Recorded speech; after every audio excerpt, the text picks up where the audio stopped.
යාළුවනේ මම බිරියානි ලෝකෙට ඇවිල්ලා ඉන්නේ. අපි බලමු මෙහෙ මොනවද තියෙන්නේ කියලා. මේ පේනවනේ. මෙහෙ තියෙන හැමදේම බිරියානි වලින් තමයි හැදිලා තියෙන්නේ. මෙහෙන් ඉඩමක් අරන් දැම්මත් පාඩු නෑ.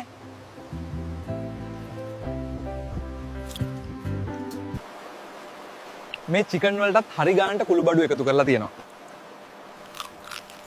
මේ තමයි මෙහෙ තියෙන බිරියානි ගඟ.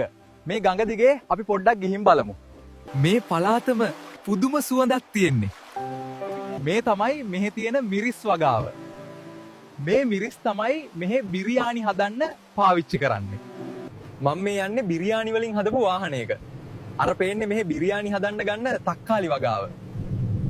මේ තියෙන්නේ මෙහෙ තියෙන බිරියානි කැලෑව. බිරියානි වැස්සක් වහින්නයි යන්නේ. මේ තියෙන්නේ මෙහෙ තියෙන බිරියානි ඇල්ල. අද තමයි බිරියානි වලින් හදපු පාලමක් උඩින් යන්නේ. මම මේ යන්නේ මෙහෙ තියෙන බිරියානි එක්ස්ප්‍රස් එකේ. අර පේන්නේ බිරියානි කඳු. මම ආවා බිරියානි රෙස්ටුරන්ට් එකකට මොනවා හරි කන්න. කුළුබඩු නියමෙට එකතු කරලා හදලා තියෙනවා. මට හම්බුණා බිරියානි වලින් හැදුණු හරිම හුරතල් බලු කුක්කෙක්. මම තව වීඩියෝස් Facebook එකටත් දාන්නයි ඉන්නේ. ඒ නිසා අමතක නොකර අපේ නම Facebook එකේ සර්ච් කරලා ෆලෝ කරලා තියාගන්න.